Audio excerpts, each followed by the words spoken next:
Bem-vindos ao Santa Casa Cast. Olá, vamos iniciar mais um Santa Casa Cast e neste mês de novembro nós vamos falar sobre a saúde do homem, priorizar a fala mais voltada para a saúde do homem. Hoje estamos aqui com a doutora Ana Beatriz, muito obrigada por aceitar o nosso convite, doutora. Gostaria de inicialmente agradecer a sua presença e pedir para você se apresentar um pouquinho. Bom, primeiro eu queria agradecer o convite. Meu nome é Ana Beatriz, eu sou médica oncologista. Eu trabalho na Santa Casa de Ourinhos, na unidade de oncologia. Trabalho aqui faz em torno de 5 anos, mais ou menos. Eu sou formada na Faculdade de Medicina de Botucatu, na Unesp. Depois fiz residência médica em clínica médica lá também, que é critério para poder fazer oncologia. Depois eu segui no Hospital do Câncer de Barretos, Hospital do Amor agora, atualmente, né? Sim. Aí segui mais 3 anos de oncologia, de formação, então são 5 anos para a gente se formar em oncologia. E aí eu acabei recebendo uma proposta e o serviço aqui estava bem incipiente, estava no início. E, assim, estou muito feliz de estar aqui. Eu acho que o serviço representa bastante a cidade, a oncologia, o SUS. E nós atendemos, né, desde o SUS, desde os convênios particulares também, mas é bem satisfatório a gente conseguir atender toda a população daqui de Ourinhos da região. E como que funciona essa questão da especialidade de oncologia geral, né? Porque eu já estive aqui, já tivemos o Dr. Leonardo, que é mastologista, né? Isso gera muita confusão. Isso, porque, explica pra gente. O oncologista clínico, ele trata somente o câncer, tá? Então, nós somos especialistas em câncer. Geralmente, o paciente, quando chega até o oncologista clínico, já tem uma biópsia, já tem um diagnóstico de um câncer. Então, por exemplo, o urologista geralmente faz o diagnóstico do câncer de próstata por meio de uma biópsia e encaminha para o oncologista. Muitas vezes, um exemplo, quando não for cirúrgico. Então, nós temos vários, dependendo do estadiamento do câncer de próstata, do estágio onde ele foi diagnosticado, não é possível uma cirurgia. Aí tem que ser submetido a outros tratamentos, como a radioterapia, um tratamento hormonal ou mesmo a quimioterapia, em cenários mais avançados. Num câncer de mama, o mastologista faz o diagnóstico através do biópsia de mama. Num câncer de cólon. Então, assim, geralmente, o paciente já vem com o diagnóstico para o oncologista. Mas nós também atuamos muito ativamente na questão da prevenção, né? Geralmente o paciente pode chegar também ao consultório devido a algum exame alterado, não necessariamente ser um câncer, mas a gente aborda muito a questão da prevenção também. Então, qualquer tipo de câncer, Exatamente. Exemplo, fígado, pâncreas, sim, intestino. todos os tipos de câncer em tumores sólidos, a gente fala. Porque quando é um exemplo uma leucemia, um tumor do sistema linfático, como exemplo um linfoma, geralmente é o hematologista, o hemato-onco. Tá? O oncologista trata de tumores sólidos, câncer de fígado, que é o hepatocarcinoma, câncer de mama, câncer de próstata, câncer de pulmão, todos os outros cânceres de algum órgão em específico. E você falou um pouquinho né, que trabalha nessa questão da prevenção. Novamente, citando o Dr. Leonardo, que foi nosso convidado aqui do mês de outubro, do Outubro Rosa, e ele falou muito, né, que hoje o enfoque da prevenção do câncer de mama é a mamografia, né? Com o intuito de ser diagnosticado o mais rápido possível. Quais são os outros tipos de prevenção dos outros tipos de cânceres que a gente pode ter? Quando a gente fala em câncer, então vamos lá. O câncer ocorre por conta de uma mutação genética, então, que ocorre dentro de uma célula em um determinado órgão. Tá? Essa mutação genética pode ser hereditária, que o pai ou a mãe passou para o filho, ou pode ser que a pessoa mesmo teve algum hábito de vida que fez desencadear aquela mutação, como, por exemplo, uma alimentação, cigarro, álcool.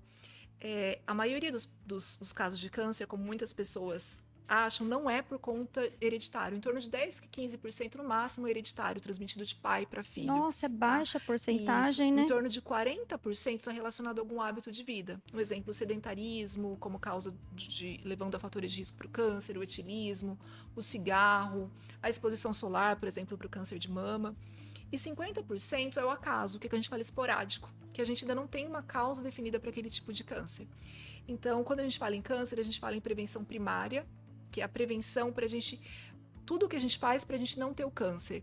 E aí, cessar o tabagismo, cessar o álcool, consumir com moderação. Para o câncer de pele, a exposição solar. Tem alguns cânceres que estão mais diretamente relacionados a algum tipo. Um exemplo, o tabagismo está estritamente relacionado com câncer de pulmão. Tem alguns que têm uma relação um pouquinho maior. Já a prevenção secundária, a gente fala em fazer o diagnóstico precoce. O que é isso? A gente fazer um diagnóstico quando o paciente não tem sintoma ainda, ou numa fase bem inicial, para que as chances de cura são muito mais altas. No caso do câncer de mama, quando a gente diagnostica antes do tumor ser palpável, as chances de cura são muito mais altas. No homem, quando a gente diagnostica através do toque retal e através do PSA, as chances de cura são muito mais altas. Quando a gente faz o diagnóstico, quando o paciente já tem sintomas, geralmente está numa fase um pouco mais avançada. E o tratamento curativo é um pouco menor. Toda vez que a gente diagnostica numa fase bem inicial, numa fase precoce, as chances de cura são muito mais altas. E o tratamento é muito mais conservador. Então, a gente, muitas vezes, somente uma cirurgia, não vai precisar de uma quimioterapia, de uma radioterapia. No caso do homem, que é o que a gente está em questão do Novembro Azul, eu sempre falo que a mulher, a mulher sempre tem um acompanhamento, geralmente, né? Ela sai do pediatra, já vai para o ginecologista. O homem sai do pediatra, porque a mãe leva, muitas vezes, né? E depois ele fica, muitas vezes, sem um segmento médico. Sim, normalmente Então, procura lá, após os 40, um cardio, se porque procurar, se com muita procura. insistência. Eu fiz uma palestra o ano passado, de Novembro Azul, na Reco. Foram 30 mulheres e um homem. E o homem ainda foi porque a mulher levou, entendeu? Então, assim, a conscientização do câncer de próstata é muito importante para o homem. É o câncer mais incidente, o câncer mais comum nos homens é o câncer de próstata. E ele, quando diagnosticado, as chances de cura são muito altas se diagnosticados numa fase inicial. Entendi. Quando o paciente não tem sintomas, né? E a idade continua aquela idade de 40 anos? Como que estamos hoje dentro, né, Então, eu acho das que pesquisas aí? Isso mudou um pouco? o urologista vai conversar um pouquinho com vocês um pouco melhor, mas assim, tem muitas controvérsias em relação a isso, tá? Cada país fala uma idade, a sociedade médica também tem algumas sociedades que falam um pouco diferentes, mas basicamente em torno de 50 anos. 50 anos é a recomendação, através do PSA e do TOC. Então, para os pacientes, existe uma alteração genética, que é a mutação do BRCA, que pode predispor também. Então, é aquele caso de pessoas que têm todo um histórico familiar, avô, tio, pai com câncer de próstata, que geralmente tem alguma associação genética associada. Geralmente a gente orienta a fazer isso antes, em torno dos 40, 45 anos. Mas tem que fazer associação. Não adianta só o PSA e não adianta só o TOC. Se a gente seguir um ou outro, a gente pode estar deixando de fazer o diagnóstico em torno de 15 a 20% dos casos. Porque tem cânceres que não fazem o aumento de PSA. O PSA é uma proteína produzida pela próstata. Tem todos os homens têm o PSA. Na hora que vai coletar, tem esse PSA. Em alguns casos, ele pode estar um pouco maior. Como se a próstata um pouco maior, vai estar um pouco elevado. E no caso dos tumores também. Só que muitos tumores não produzem essa proteína, não produzem esse PSA. Só vai estar alterado no caso do toque retal. E muitos tumores podem ser mais amolecidos, eu acho que o urologista vai discutir isso um pouquinho com vocês, e pode produzir o PSA. E, geralmente esses cânceres que não bate uma coisa com a outra, o PSA alto e o toque não alterado, ou o toque alterado e o PSA baixo, geralmente são os tumores mais agressivos que precisariam do diagnóstico mais cedo. E nós temos ainda o homem que ainda recebe o diagnóstico e mesmo assim ainda tem aquele receio, existe ainda ou não? Hoje em dia já está mais, né? Como eu falei, eu acho que é um pouco cultural essa questão, que a mulher tem aquela preocupação, um cuidado um pouco maior com a saúde, tem um segmento médico mais, talvez aí mais de perto, desde a idade mais jovem. E tem um pouco do medo, né? Eu acho que o toque ainda tem que desmistificar um pouco a questão do toque. A questão que é um exame tranquilo, é um exame rápido. Eu vejo ainda em consultório muitos pacientes que diagnosticaram a doença numa fase muito avançada, com sintoma, por conta do medo de realizar o toque.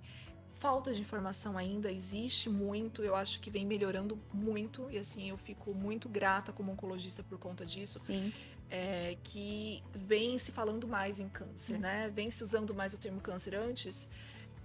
Lembro quando era jovem, meu pai foi diagnosticado com câncer, as pessoas não falavam a palavra câncer. Isso, a Falava a própria palavra- palavra, né? A Falavam própria... uma doença ruim. Isso. Então, o medo era muito Isso. prevalente. O medo e a vergonha, né? A vergonha de ter essa doença. Agora eu vejo que a gente está falando muito mais.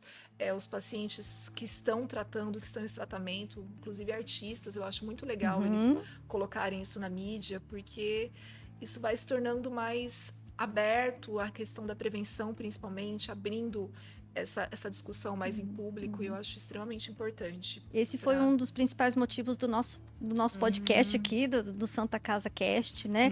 Que é mesmo levar a informação, todo e qualquer tipo de informação, né? E alcançar o número maior de pessoas possível, justamente para deixar Pra esse recado, para conscientizar, né? E, doutora, aqueles marcadores sanguíneos que nós temos alguns marcadores sanguíneos para cânceres de maneira geral, né? Falando de uma forma simples, né? De maneira geral, eles são fidedignos, por exemplo, como um exame de prevenção, ou pensando nos outros tipos de cânceres, tá? Ou, por exemplo, câncer de fígado, realmente eu tenho que fazer ultrassom abdominal a cada ano. Varia Como muito. O que você me fala sobre isso? Esses marcadores sanguíneos que você disse são marcadores tumorais. Isso. Tá? Como regra, eles não fazem diagnóstico. Tá? Então, você não tem que usar um marcador, um exemplo, câncer de cólon. A gente usa um marcador que é o CEA. Ele não faz diagnóstico de câncer de cólon. Ele pode estar aumentado em diversas situações. Para que a gente usa um exemplo CEA, que é o marcador do câncer de cólon? Eu peço quando o paciente já foi diagnosticado com câncer. Então, um câncer de cólon, geralmente o diagnóstico é feito através da colonoscopia, os cânceres coloretais. E aí eu peço para avaliar como está o tumor. Um exemplo, quando o paciente já tem metástase, esse marcador tumoral geralmente é mais alto. E aí eu acompanho para avaliação de resposta ao tratamento. Então, o paciente está com CEA de 800. Um câncer mais avançado, estádio 4, que a gente fala. Toda vez que a gente fala em estádio 4 é quando tem metástase. 3 meses depois, começou o tratamento com a quimioterapia, eu vou avaliar com esse marcador tumoral para ver a avaliação de resposta ao tratamento. Geralmente, quando está respondendo, ele diminui.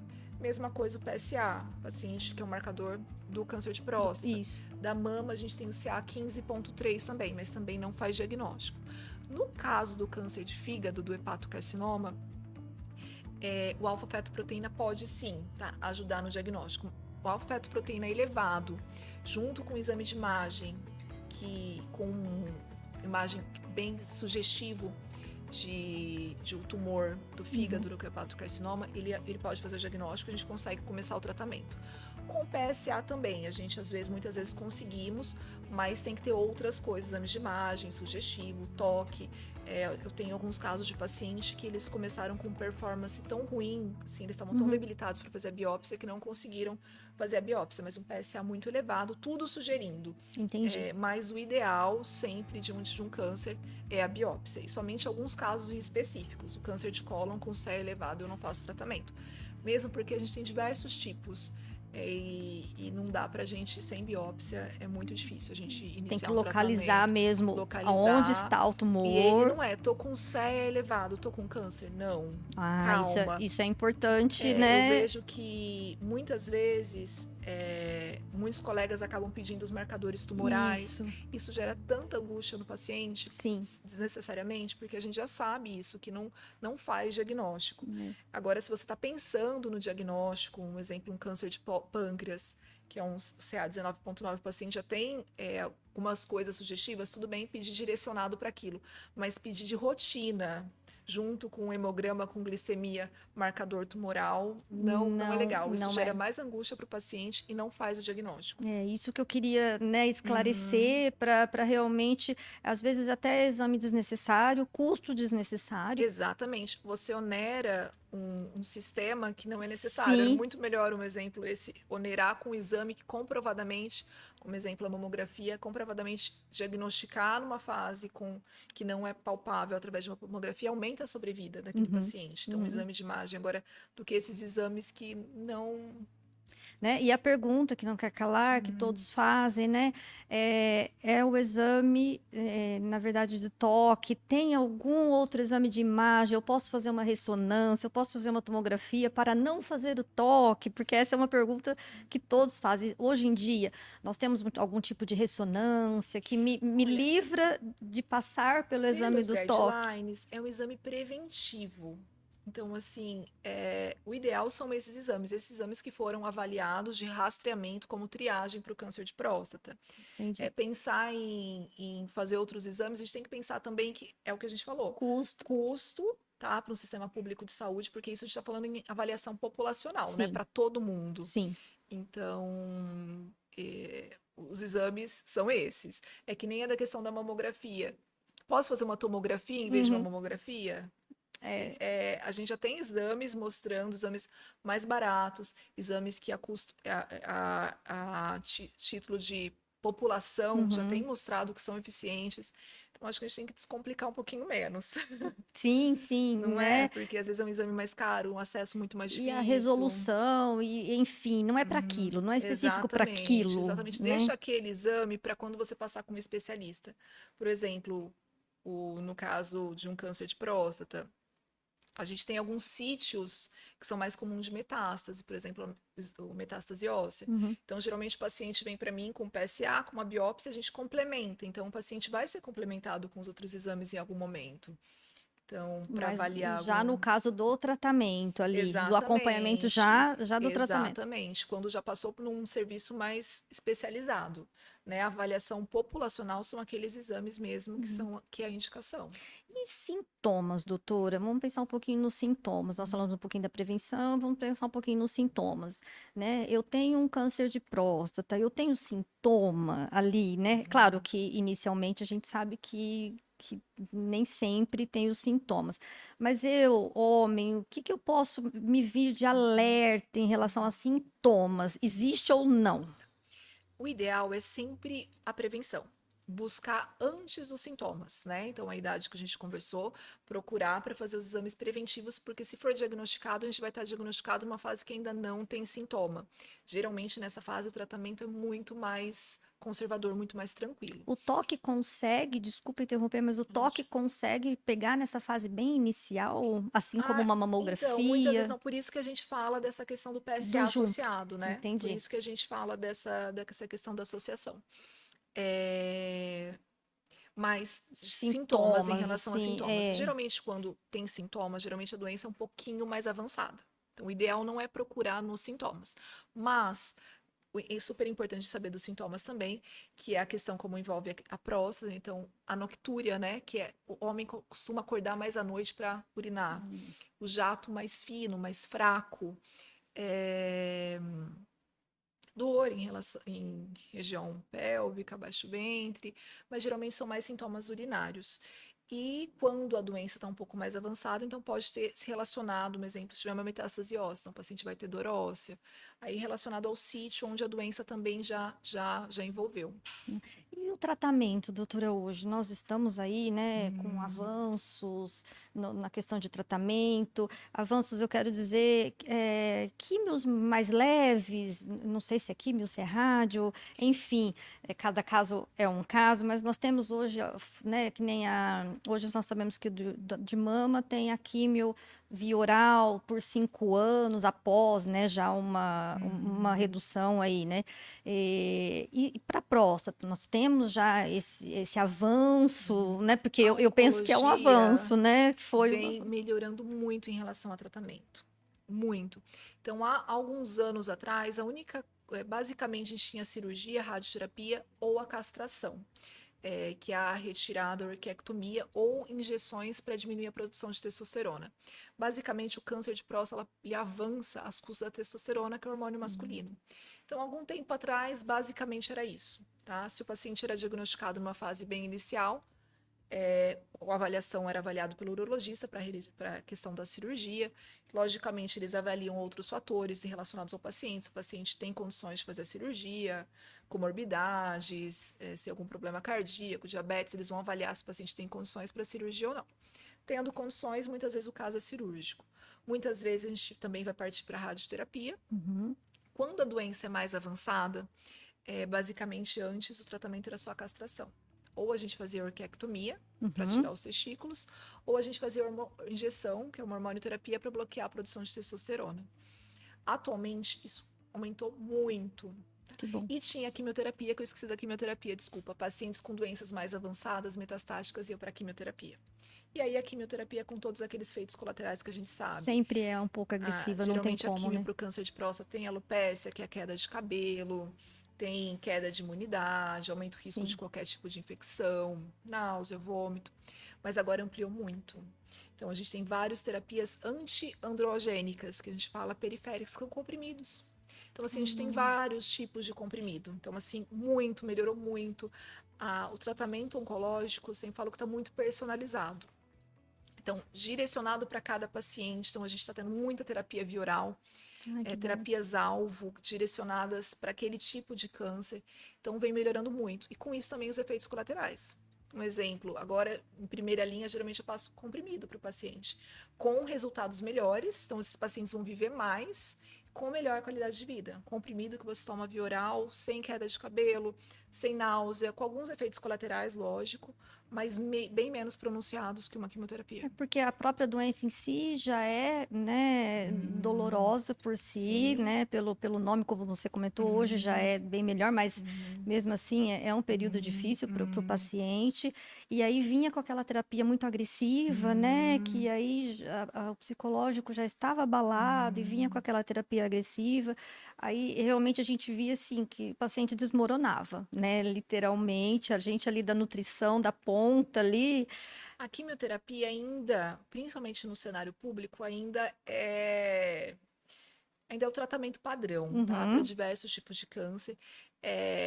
Eu defendo a quimioterapia, porque muitas pessoas acham que vai chegar na quimioterapia e vai piorar muito. Isso. Mas não, a maioria dos pacientes é para chegar e melhorar com a quimioterapia. Eu já vi paciente com câncer de próstata que veio para mim com cadeira de rodas, com muita dor óssea, e na segunda consulta depois da quimioterapia melhorou.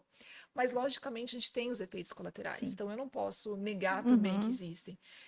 Eu também gosto de tentar desmistificar a quimioterapia, tá? Porque todo mundo pensa que vai judiar, né? Mas não. Que é a morte, na verdade, correlaciona-se à quimioterapia, é a Sim, morte, sim, né? muitos pensam, doutora, não judia de mim, não faz quimioterapia, mas ao contrário. Então, a quimioterapia vai fazer o paciente viver mais e vai fazer viver com mais qualidade. Mas eu entendo os efeitos colaterais também e eu tento minimizar eles o quanto antes, mas o tratamento oncológico é melhorando muito. Então, agora a gente fala de imunoterapia, a gente fala de terapia-alvo. Então, a gente cada vez mais é aquela medicina personalizada que eu te falei. Então, a gente vai avaliar muitas vezes um painel genético daquele paciente. Muitos pacientes mutações-alvo que fizeram desenvolver o câncer, a gente vai atuar comprimidos diretamente naquela alteração-alvo, que a gente fala de terapia-alvo, com eficiência muito melhor. Então, isso a gente tem para câncer de pulmão, que a gente usa para melanoma, para câncer de mama. Então, o mesmo tratamento, a gente fala, o câncer de próstata todo mundo vai tratar igual. Não. Tem diversos. Um paciente, mesmo com doença no estádio 4, metastático, cada um pode tratar de uma maneira totalmente diferente. Câncer de mama. A mulher ela vai tratar totalmente diferente, porque a gente tem diversos tipos também de câncer de mama. Então, às vezes o paciente compara um tratamento com outro, mas é totalmente diferente. O tratamento oncológico, cada vez mais, está individualizado. E com isso, os resultados são muito melhores. Então, às vezes, antes a gente, num paciente no estádio 4, a gente falava em cura. Agora tem muito paciente que já está sendo curado com tratamentos novos que a gente está sendo estudado. Olha que isso é uma notícia muito boa, Muito. muito boa. E assim, é um tratamento, né? Porque eu quero dizer assim, quando você faz um tratamento com antibiótico, 15 dias, não desmerecendo, né, um ou outro, mas a gente também tem o Os efeitos sofrimento dos colaterais efeitos associados, colaterais do sim, antibiótico, sim, né? sim. Né? Você tem ali o estômago, você tem ali a palatabilidade que fica alterada, né? E aí quando fala e quando é o antibiótico, tá tudo bem, né? Quando é a quimioterapia, aí é porque é a E quimioterapia, né? muitas vezes a quimio tem intenção de cura, Sim. tá? Então a gente tem vários cenários de quimioterapia. A gente tem a quimioterapia neoadjuvante, que eu falo que a gente usa antes da cirurgia, para a gente diminuir aquele tumor para poder fazer uma cirurgia mais conservadora. Isso é muito utilizado no câncer de mama, por exemplo. A gente, um tumor muito grande, com acometimento de axila, de pele, a gente tenta reduzir para poder fazer uma cirurgia mais tranquila. Um exemplo, uma cirurgia, uma setorectomia em vez de uma mastectomia. Mastectomia é uma cirurgia um pouco mais Sim, mutiladora, né? Você tira sim. toda a mama. Então, você consegue fazer com resultados estéticos melhores para os pacientes. Então, aí é a neoadjuvante. Fez antes, tem a depois da cirurgia. A gente opera. E para aumentar as chances de cura, a gente faz a quimioterapia adjuvante. Por um tempo determinado, geralmente 3 ou 6 meses.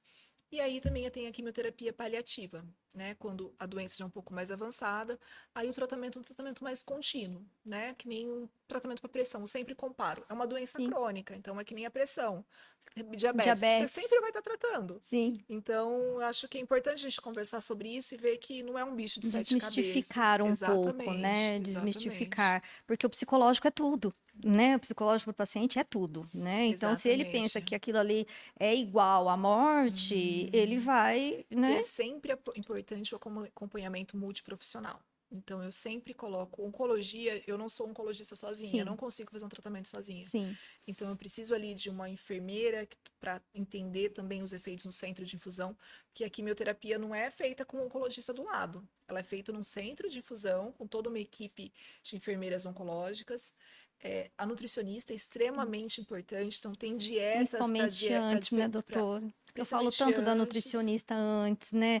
Fez o diagnóstico do câncer, claro que, né, buscar aí, Uhum. mas assim, busque também a nutrição para você se preparar para o tratamento, Se né? preparar para o tratamento, durante o tratamento e pós-tratamento também. Eu acho que é toda uma intervenção que tem que Sim. ser dada para a gente também diminuir a chance da doença voltar. Infelizmente, muitos pacientes chegam para a gente já na fase final do tratamento, Quando mas você daí. não consegue nem agir de maneira Isso, efetiva, né? isso, doutora, aí já está desnutrido, assim, uma desnutrição Hum, grave, né? hum, E normalmente nem a químio está mais fazendo o efeito desejável, porque se ele hum, está desnutrido, ou se ele não consegue, hum. né, ter uma gestão adequada energética, nem o medicamento faz mais efeito. E também tem dietas adequadas para cada tipo de tratamento. Por exemplo, quando eu falo da imunoterapia, a gente fala muito de microbiota Uhum, intestinal. uhum. Aí tem a questão das fibras, uma Isso, quantidade adequada de fibras. Então, é super importante. Então, nutricionista, a equipe de enfermagem que trabalha na infusão, psicóloga. Então, assim, uma avaliação e um importantíssimo. acompanhamento psicológico A físio também, já é conversei com a vital. físio em algumas partes que ajuda Exatamente. na reabilitação, Fisioterapia. E ali a dependendo gente tem do tudo. A gente tem toda essa equipe ali junto com a gente. A ali gente no tem hospital. nutricionista, a gente tem psicólogo, a gente tem o fisioterapeuta também. Então a gente tem todo associado ali junto.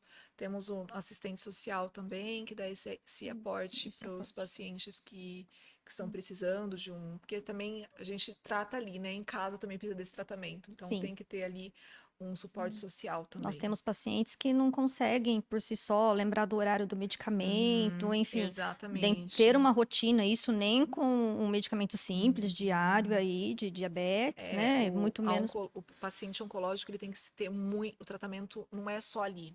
Então, tem todas as medicações de suporte para tomar nos dias subsequentes à quimioterapia, que são extremamente importantes para a questão de náusea, vômito, caso tenha diarreia. Então, assim, a orientação dele com toda essa equipe é importante. Muitas vezes eu falo que na primeira consulta, quando o paciente recebe o diagnóstico, ele não consegue ali ouvir aquela consulta. Aquela consulta é Captar, uma né? consulta que foi É, perdida. é, é, Então, é, assim, eu acho que na cabeça fica, estou com câncer, Vou e morrer, agora, vou como vai ser? morrer. Vou morrer. Então, assim, a informação dada naquele dia, eu até tento informar, tento fazer esse acolhimento, mas muito se é perdido, né? Então, eu preciso dessa informação, desse cuidado nos retornos. Então, aquele paciente, eu vou ter que estar sempre reforçando os pontos mais importantes em cada consulta, a Sim, nutricionista. sim, Então, tem que ter esse acompanhamento de peso. Paciente com câncer de cabeça e pescoço, eles emagrecem muito, muito. precisa passar sonda muitas vezes durante o tratamento. Mas, assim, esse cuidado de perto é extremamente essencial para o paciente oncológico. E você comentou da testosterona, e na hora Hum, me veio aqui, né, uma luzinha acendeu Menina. aqui, que hoje em dia, né, infelizmente, né, esses implantes e o uso indevido, E né, indiscriminado, né? indiscriminado, indevido nas academias, né, principalmente pelos homens, né, um público Uhum. jovem ainda. Eu sei que nós não temos ainda os resultados disso, porque os resultados virão daqui 20 anos, né? Porque nós estamos, né? Nunca tivemos esse acesso tão grande a esse uso inadequado, indevido né? Desses produtos, enfim. Mas o que nós temos assim hoje já desse uso e abuso? Eu acho que é mais a questão do abuso, né, da testosterona Eu pelo fico público muito masculino, não preocupada. só pelo público masculino, mas eu fico pensando que vai Eu fico refletir. extremamente preocupada, tanto em relação ao homem. Como eu falei para você, essa questão hormonal está diretamente relacionada com o câncer de próstata. Em relação à mulher É, o também, tal do agora, chip da o chip da beleza beleza. me preocupa, assim, muito, porque o câncer de mama também, por exemplo, o paciente que é diagnosticado com câncer de mama, do tipo principalmente que expressa receptores hormonais, a gente proíbe o paciente de fazer uso de hormônio de qualquer tipo, até tópico, depois que fez o diagnosticado do câncer. Então a gente fica pensando, né? Então, será que esses profissionais estão sabendo essa indicação que está sendo feita, o compromisso com o paciente, porque isso tudo todos os estudos que a gente fala em oncologia, todos são estudos fase 3, multicêntricos, que é isso, é feito no mundo inteiro, com vários centros, avaliando risco, benefício, e aí chega do nada, sem nenhuma base científica, sem nenhuma comprovação. E eu acho que as pessoas têm que ter muita ciência e muita cautela em relação a Minha isso. preocupação é que talvez, como eles estão fazendo uso e o abuso indevido, né, muito recentemente, agora numa idade muito jovem, o medo, né, tomara que não aconteça, mas o medo é que essa idade média do surgimento, do aparecimento do diagnóstico de câncer de próstata, ela seja até reduzida, né, passe para Não, os mas a trinta e gente cinco anos isso aí. vem sendo visto em todos os tipos de câncer, tá? Uma antecipação muito, tá acontecendo, tá sendo alarmante, assim, os últimos, eu venho vindo isso em consultório, mas meus colegas também têm visto isso muito. A idade média dos pacientes com câncer, em geral, vem diminuindo muito. Então, antes, meu consultório, a faixa etária era 60 anos. Agora eu tenho um- 50% de pacientes antes dos 30 anos. Então, está aumentando muito. Então, eu acho que a gente vai descobrir mais para frente qual que está causando esse aumento, mas isso é fato. E é muito preocupante. Porque, geralmente, a gente está falando em pacientes com idade fértil, pacientes de idade mais ativa no trabalho e que geralmente a gente preocupa também mais em relação à agressividade em pacientes mais jovens É com importante câncer. deixar esse alerta, até para que não deixe para fazer esses exames preventivos, né? Esses lá só nos 50. Pacientes que têm histórico familiar, pacientes principalmente que têm até mutações já conhecidas familiares, esses exames devem ser pedidos bem antecipadamente e esses pacientes têm que procurar um acompanhamento. Então, esses pacientes devem procurar o urologista, quem tem casos de família, muitos casos na família de câncer de próstata, mulheres que têm mãe, vó, tem que ser conversado muito, muito antes, acompanhamento com o médico mastologista, muitas vezes com o médico geneticista também. Uhum. Eu geralmente encaminho para o médico geneticista para a família inteira investigar. Porque muitas vezes a gente consegue fazer preventivamente alguma coisa. Um exemplo, no câncer de mama, a gente consegue fazer a mastectomia profilática. Então, a abordagem é sempre antes, é sempre melhor. Então, não seria um excesso, doutora, a gente falar que se você faz uso hoje desse tipo de hormônio, sem um acompanhamento, É um que você risco. fique, né? Na verdade, a orientação é deixar de fazer uso, mas se você já fez o uso e não tinha essa informação, e agora está recebendo essa informação, que você busque esses exames de uma forma daqui para frente mais rotineira, se cuide mais devido a ter feito esse uso desses hormônios aí de forma Eu errônea, acho que indevida. sempre é importante um paciente, quando for procurar o seu médico, saber a formação dele. Eu acho que extremamente a gente está dando a vida na mão de uma pessoa. Eu acho que é importante saber a formação, saber qual caminho que essa paciente segue, que a pessoa segue no seu consultório em relação à prevenção, em relação a tratamento, e tomar muito cuidado em relação a isso. Tomar muito cuidado em relação a isso, porque muitas vezes a propaganda é muito bonita, né?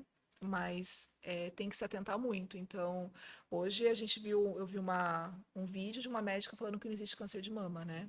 Foi divulgado isso, inclusive o Conselho de Medicina está indo atrás. Então a gente tem que tomar muito cuidado com o que circula, muito cuidado com os tratamentos. Devemos procurar saber o antecedente do médico, formação, especialidade, porque propaganda é muito fácil. Hoje os veículos de comunicação estão muito simples, a divulgação está sendo, e a informação às vezes está sendo uma desinformação, né? Por isso que é importante o nosso bate-papo aqui, no nosso podcast, né? Para que eles possam conhecer Sim. um pouquinho da nossa atuação, da nossa função. O objetivo é que cada vez mais aumente esse acesso ao nosso, né, ao nosso consultório, que seja de forma de prevenção, que seja de forma de tratamento. E deixar um alerta para o paciente também essa questão de não omitir fatos. Dentro da nutrição, nós temos muito isso. Então, não omitir, talvez fez uso do testosterona, fez uso de, talvez, suplementos, né, indevidos, ou qualquer medicamento que não foi orientado, para deixar um alerta para o paciente sempre falar a verdade né, para que nós possamos fazer um diagnóstico orientar de uma maneira adequada também, adequada. Né?